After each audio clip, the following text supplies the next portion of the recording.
Bueno, buenas tardes, damas y caballeros. Mi propósito hoy es hacer solo dos puntos principales. Uno para mostrar por qué la Alemania nazi era un Estado socialista, no capitalista, y dos para mostrar por qué el socialismo, entendido como un sistema económico basado en la propiedad gubernamental de los medios de producción, requiere positivamente una dictadura totalitaria.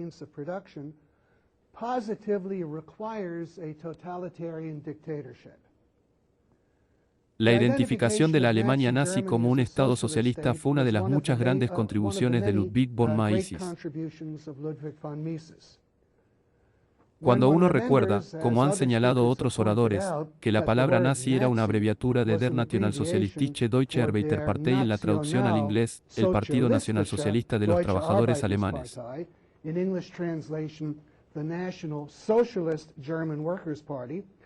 La identificación de Nisus podría no parecer tan notable, ya que lo que uno debería esperar del sistema económico de un país gobernado por un partido con socialistas en su nombre es, sin embargo, socialismo. Aparte de Mises y sus lectores, prácticamente nadie piensa en la Alemania nazi como un Estado socialista.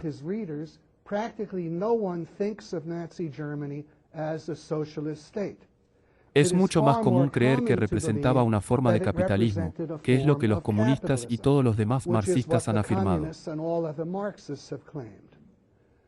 La base de la afirmación de que la Alemania nazi era capitalista era el hecho de que la mayoría de las industrias en la Alemania nazi parecían estar en manos privadas.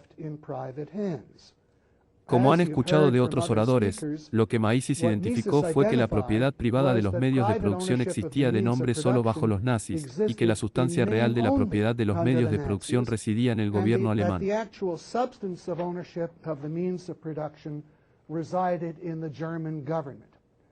Porque era el gobierno alemán, y no los propietarios privados nominales, el que ejercía todos los poderes sustantivos de propiedad. No eran los propietarios privados nominales los que decidían qué se iba a producir, en qué cantidad, por qué métodos y a quién se iba a distribuir, así como qué precios se cobrarían y qué salarios se pagarían y qué dividendos u otros ingresos se les permitiría recibir a los propietarios privados nominales.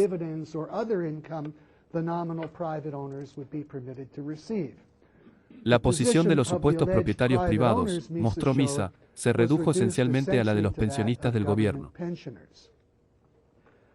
La propiedad gubernamental de facto de los medios de producción, como la denominó Mises, estaba lógicamente implícita en principios colectivistas fundamentales adoptados por los nazis, como que el bien común viene antes que el bien privado y el individuo existe como un medio para los fines del Estado. Si el individuo es un medio para los fines del Estado, también lo es, por supuesto, su propiedad. Así como él es propiedad del Estado, su propiedad también es propiedad del Estado. Pero lo que estableció específicamente el socialismo de facto en la Alemania nazi fue la introducción de controles de precios y salarios en 1936. Estos fueron impuestos en respuesta a la inflación de la oferta monetaria llevada a cabo por el régimen desde el momento de su llegada al poder a principios de 1933. El régimen nazi infló la oferta monetaria como medio de financiar el vasto aumento del gasto público requerido por sus programas de obras públicas, subsidios y rearme.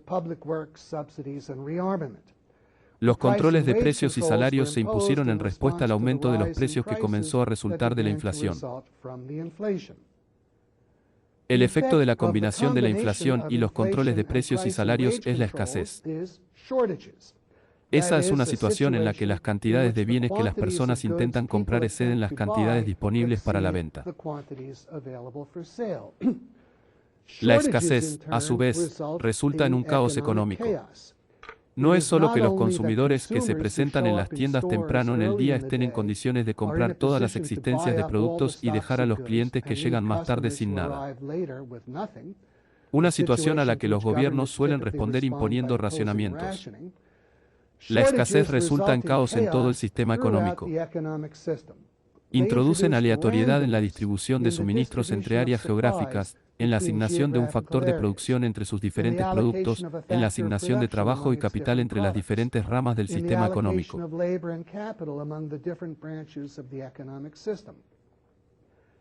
Ante la combinación de controles de precios y desabastecimiento, el efecto de una disminución en la oferta de un artículo no es como lo sería en un mercado libre elevar su precio y aumentar su rentabilidad, operando así para detener la disminución de la oferta o revertirla si se ha ido demasiado lejos.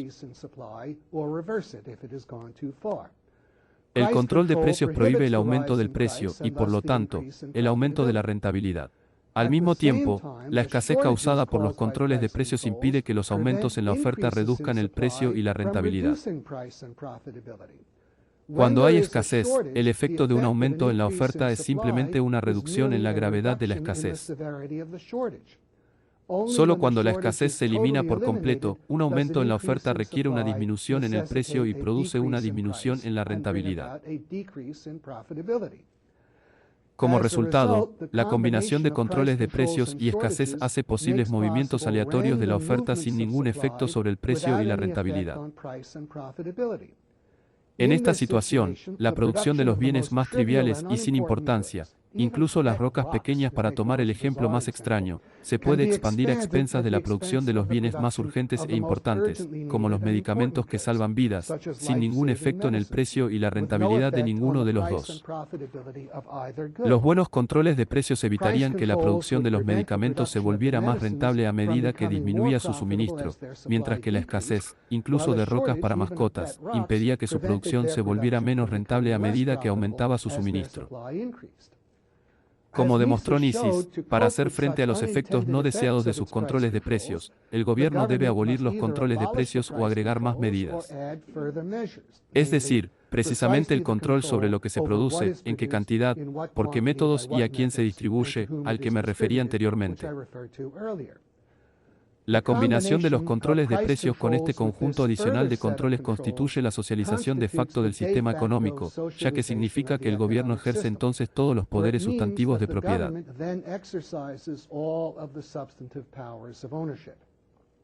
Este fue el socialismo instituido por los nazis, y Maisy llama a su socialismo en el patrón alemán o nazi, en contraste con el socialismo más obvio de los soviéticos, que él llama socialismo en el patrón ruso o bolchevique.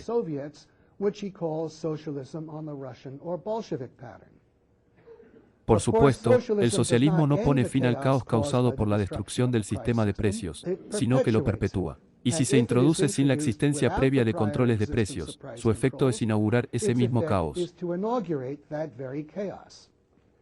Esto se debe a que el socialismo no es en realidad un sistema económico positivo. Es simplemente la negación del capitalismo y su sistema de precios. Como tal, la naturaleza esencial del socialismo es una y la misma que el caos económico resultante de la destrucción del sistema de precios por los controles de precios y salarios. Entre paréntesis, quiero señalar que el socialismo al estilo bolchevique está en posición de un sistema de cuotas de producción con incentivos en todas partes para exceder las cuotas es una fórmula segura para la escasez universal, tal como existe bajo controles generales de precios y salarios.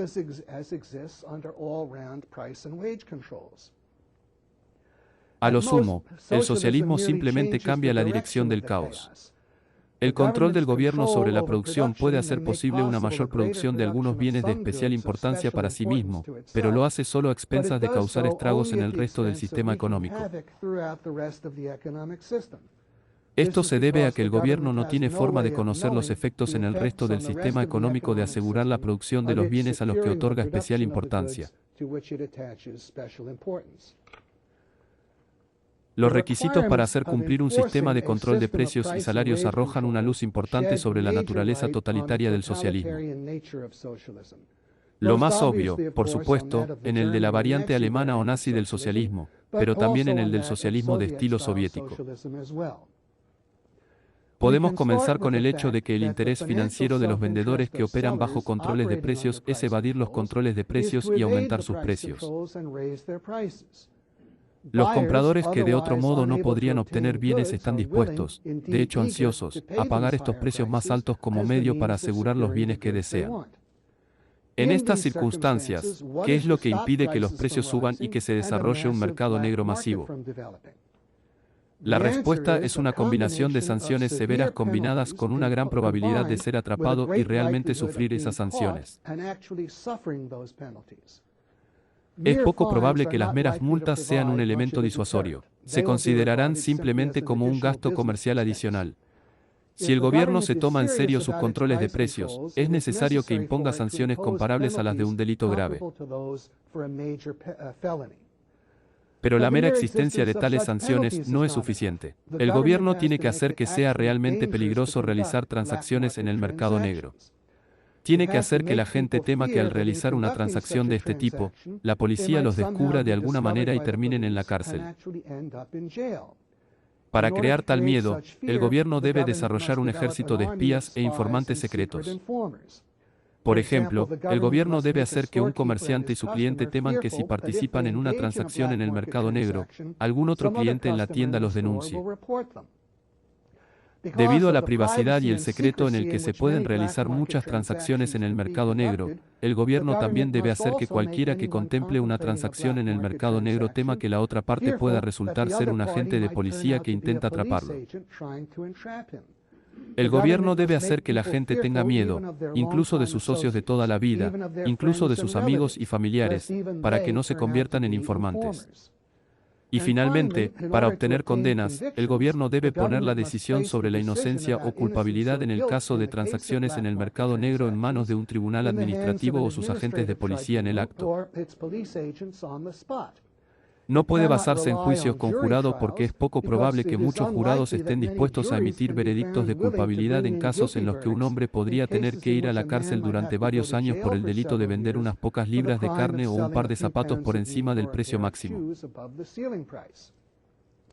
En resumen, por lo tanto, los requisitos meramente para hacer cumplir las regulaciones de control de precios es la adopción de características esenciales de un Estado totalitario, a saber, el establecimiento de la categoría de delitos económicos en los que la búsqueda pacífica de intereses materiales se trata como un delito penal, y el establecimiento de un aparato policial totalitario repleto de espías e informantes y el poder de arresto y encarcelamiento arbitrarios.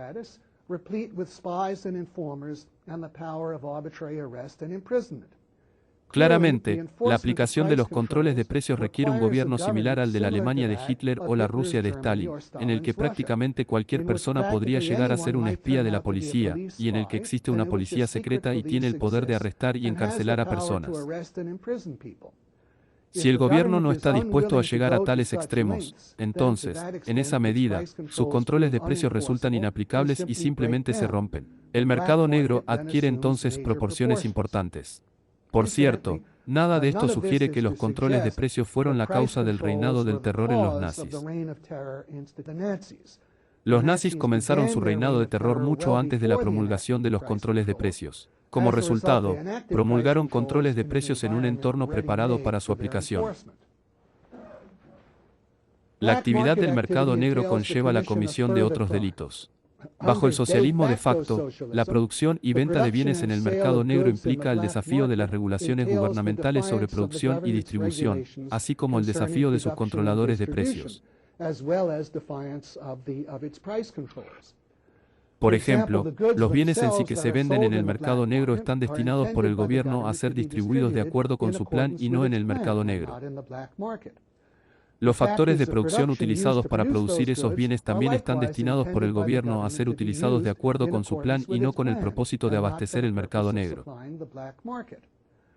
Bajo un sistema de socialismo de jure como el que existía en la Rusia soviética, en el que el código legal del país convierte abierta y explícitamente al gobierno en propietario de los medios de producción.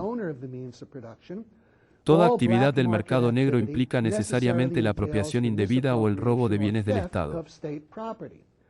Por ejemplo, se consideraba que los trabajadores o gerentes de las fábricas de la Rusia soviética que producían productos que vendían en el mercado negro robaban las materias primas suministradas por el Estado.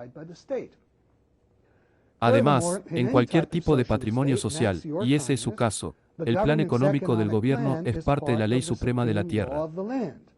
Todos tenemos una buena idea de lo caótico que es el llamado proceso de planificación del socialismo, su mayor interrupción por parte de los trabajadores y gerentes que desvían materiales y suministros para producir para el mercado negro es algo que un Estado socialista tiene lógicamente derecho a considerar como un acto de sabotaje de su plan económico nacional.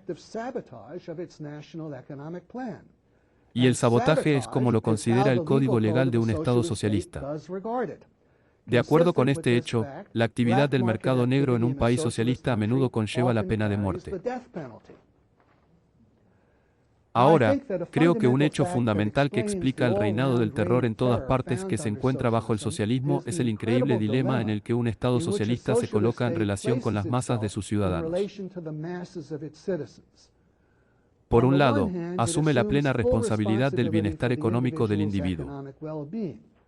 El socialismo ruso o al estilo bolchevique confiesa abiertamente esta responsabilidad.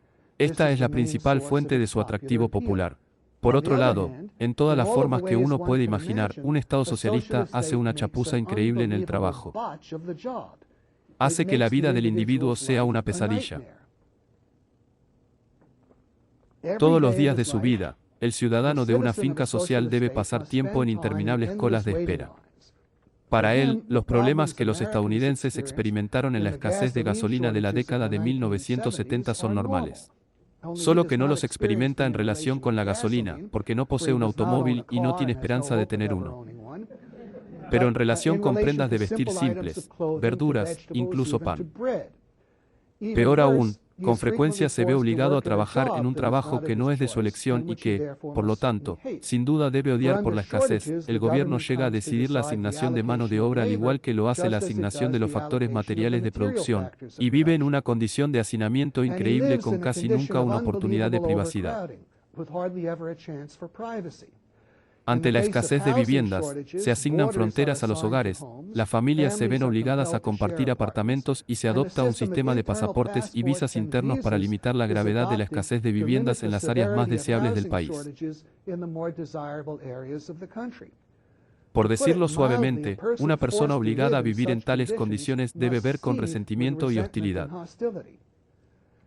Ahora bien, ¿contra quién sería más lógico que los ciudadanos de un Estado socialista dirigieran su resentimiento y hostilidad que contra ese mismo Estado socialista? El mismo Estado socialista que ha proclamado su responsabilidad por su vida, les ha proporcionado, les ha prometido una vida de felicidad y que de hecho es responsable de darles una vida de infierno. De hecho, los líderes de un Estado socialista viven en un dilema adicional en el sentido de que diariamente alientan a las personas a creer que el socialismo es un sistema perfecto cuyos malos resultados solo pueden ser obra de hombres malvados. Si eso fuera cierto, ¿quiénes, en la razón, podrían ser esos hombres malvados, sino los gobernantes mismos, que no solo han hecho de la vida un infierno, sino que han pervertido un sistema supuestamente perfecto para hacerlo? De ello se deduce que los gobernantes de un Estado socialista deben vivir aterrorizados por el pueblo. Por la lógica de sus acciones y sus enseñanzas, el resentimiento hirviente y hirviente de la gente debería elevarse y tragárselos en una orgía de venganza sangrienta. Los gobernantes perciben esto, incluso si no lo admiten abiertamente, a menos que su principal preocupación sea siempre mantener la tapa sobre la ciudadanía. En consecuencia, es cierto, pero muy inadecuado, simplemente decir cosas como que el socialismo carece de libertad de prensa y libertad de expresión. Por supuesto, carece de estas libertades. Si el gobierno es dueño de todos los periódicos y editoriales, si decide para qué fines se debe poner a disposición papel y papel de periódico, obviamente no se puede imprimir nada que el gobierno no quiere imprimir. Si posee todas las salas de reuniones, no se puede pronunciar ningún discurso público o conferencia que el gobierno no quiera que se pronuncie. Pero el socialismo va mucho más allá de la mera falta de libertad de prensa y de expresión. Un gobierno socialista aniquila totalmente estas libertades. Convierte a la prensa y a todos los foros públicos en un vehículo de propaganda histérica en su propio nombre, y se involucra en una persecución implacable de todos los que se atreven a desviarse hasta un centímetro de su línea oficial del partido. La razón de estos hechos es el terror del gobernante socialista al pueblo. Para protegerse, deben ordenar al Ministerio de Propaganda y a la policía secreta que trabajen las 24 horas del día. El que desvía constantemente la atención del pueblo de la responsabilidad del socialismo y de los gobernantes del socialismo por la miseria del pueblo. El otro para alejar y silenciar a cualquiera que pueda sugerir remotamente la responsabilidad del socialismo o sus gobernantes. Para alejar a cualquiera que comience a mostrar signos de pensar por sí mismo. Es debido al terror del gobernante y su desesperada necesidad de encontrar chivos expiatorios para el fracaso del socialismo que la prensa de un país socialista siempre está llena de historias sobre conspiraciones y sabotajes extranjeros, y sobre corrupción y mala gestión por parte de funcionarios subordinados. Y porque periódicamente es necesario desenmascarar conspiraciones domésticas a gran escala y sacrificar a los principales funcionarios y facciones enteras en purgas gigantes. Es por su terror y su desesperada necesidad de aplastar cada aliento, incluso de la oposición potencial, que los gobernantes del socialismo no se atreven a permitir incluso actividades puramente culturales que no están bajo el control del Estado. Porque si la gente se reúne para una muestra de arte o una lectura de poesía que no está controlada por el Estado, los gobernantes deben temer la difusión de ideas peligrosas. Cualquier idea no autorizada es peligrosa porque puede llevar a la gente a comenzar a pensar por sí misma y, por lo tanto, a comenzar a pensar en la naturaleza del socialismo y sus gobernantes. Los gobernantes deben temer la reunión espontánea de un puñado de personas en una habitación y utilizar la policía secreta y su aparato de espías, informantes y terror para detener tales reuniones o para asegurarse de que su contenido sea completamente inocuo. Desde el punto de vista del Estado, el socialismo no puede ser gobernado por mucho tiempo, excepto por el terror. Tan pronto como el terror se relaja, el resentimiento y la hostilidad lógicamente comienzan a surgir contra los gobernantes. El escenario está preparado para una revolución o una guerra civil. De hecho, en ausencia de terror, o más correctamente, un grado suficiente de terror, el socialismo se caracterizaría por una serie interminable de revoluciones y guerras civiles. Como cada nuevo grupo de gobernantes demostró ser tan incapaz de hacer que el socialismo funcionara con éxito como sus predecesores antes que él. La inferencia ineludible a extraer es que el terror realmente experimentado en los países socialistas no fue simplemente obra de hombres malvados como Stalin, sino que surge de la naturaleza del sistema socialista. Stalin pudo pasar a primer plano porque su inusual disposición y astucia en el uso del terror eran las características específicas más requeridas por nuestro gobernante del socialismo para permanecer en el poder. Ascendió a la cima por un proceso de selección natural socialista, la selección de lo peor. Necesito anticipar un posible malentendido con respecto a mi tesis de que el socialismo es totalitario por su propia naturaleza. Esto se refiere a la alegación de estos países socialistas dirigidos por socialdemócratas, como Suecia y los demás países escandinavos, que claramente no son dictaduras totalitarias. En tales casos, es necesario darse cuenta de que, además de que estos países no son totalitarios, tampoco son socialistas. Sus partidos gobernantes pueden abrazar el socialismo como su filosofía y su objetivo final, pero el socialismo no es lo que han implementado como su sistema económico. Su sistema económico real es el de una economía de mercado obstaculizada, como lo denominó Mises. Aunque más obstaculizado que el nuestro en aspectos importantes, su sistema económico es esencialmente similar al nuestro en que la fuerza impulsora característica de la producción y la actividad económica no es el decreto del gobierno, sino la iniciativa de los propietarios privados motivados por la perspectiva de un beneficio privado. La razón por la que los socialdemócratas no establecen el socialismo cuando llegan al poder es que no están dispuestos a hacer lo que se requeriría. El establecimiento del socialismo como sistema económico requiere un acto masivo de robo. Los medios de producción deben ser confiscados a sus propietarios y entregados al Estado. Es casi seguro que tal incautación provocará una resistencia sustancial por parte de los propietarios, resistencia que solo puede superarse mediante el uso masivo de la fuerza. Los comunistas estaban y están dispuestos a aplicar tal fuerza, como se evidencia en la Rusia soviética. Su carácter es el de ladrones armados dispuestos a cometer asesinatos si eso es lo que es necesario para llevar a cabo su robo. El carácter de los socialdemócratas, por el contrario, se parece más al de los carteristas que pueden hablar de hacer el gran trabajo algún día, pero que de hecho no están dispuestos a matar lo que se requeriría y, por lo tanto, se rinden al menor signo de resistencia seria.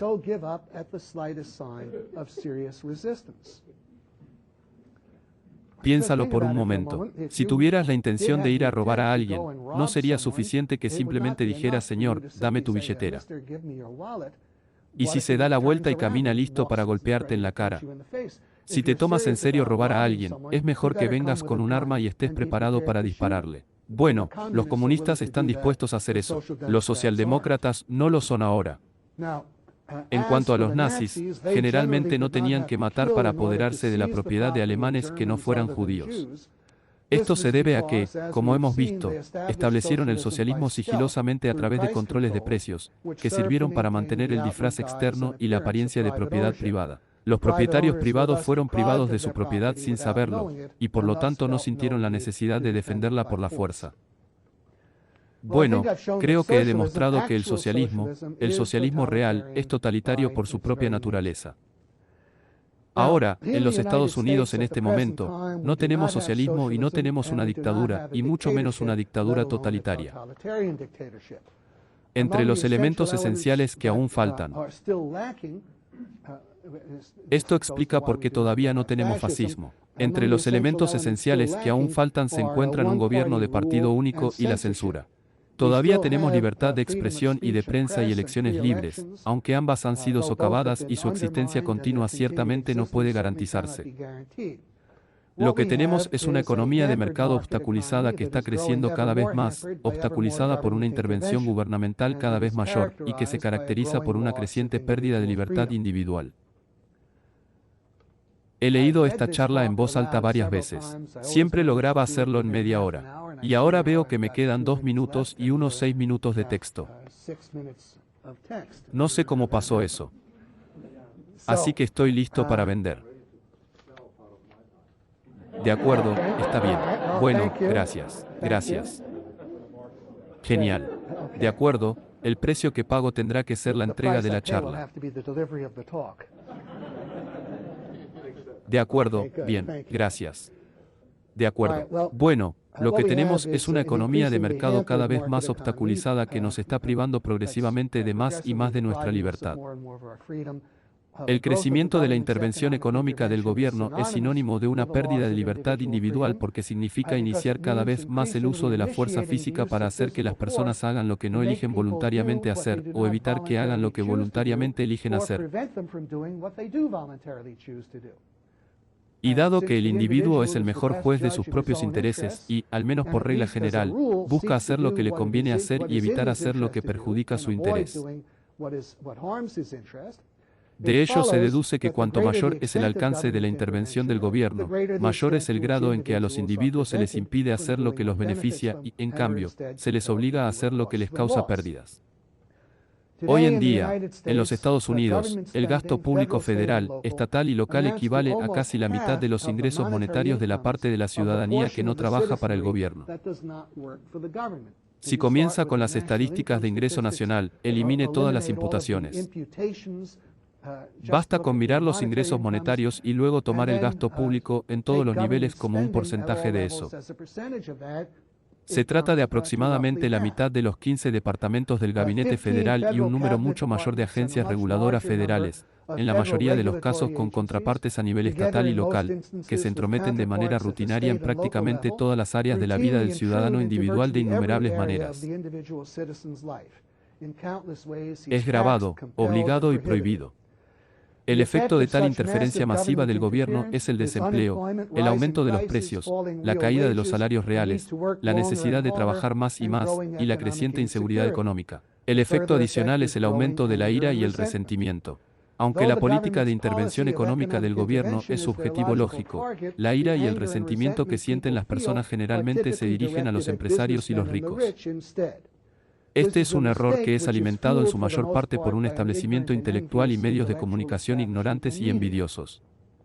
Y de conformidad con esta actitud, desde el colapso de la burbuja bursátil, que de hecho fue creada por la política de expansión crediticia de la Reserva Federal y luego pinchada por su abandono temporal de esa política. Los fiscales del gobierno han adoptado lo que parece ser una política particularmente vengativa hacia los ejecutivos culpables de deshonestidad financiera, como si sus acciones fueran responsables de las pérdidas generalizadas resultantes del colapso de la burbuja. Por lo tanto, el jefe de una importante empresa de telecomunicaciones recibió recientemente una sentencia de 25 años de prisión. Otros altos ejecutivos han sufrido de manera similar. Aún más ominoso, el poder del gobierno para obtener meras acusaciones penales se ha convertido en el equivalente al poder de destruir una empresa, como ocurrió en el caso de Arthur Andersen, la principal firma de contabilidad. El uso amenazado de este poder fue suficiente para obligar a las principales firmas de corretaje de seguros en los Estados Unidos a cambiar sus gerencias a satisfacción del fiscal general del estado de Nueva York. No hay forma de describir tales acontecimientos más que como condena y castigo sin juicio y como extorsión por parte del gobierno. Estos son pasos importantes a lo largo de un camino muy peligroso. Afortunadamente, todavía hay suficiente libertad en los Estados Unidos para deshacer todo el daño que se ha hecho. En primer lugar, la libertad de nombrarlo públicamente y denunciarlo.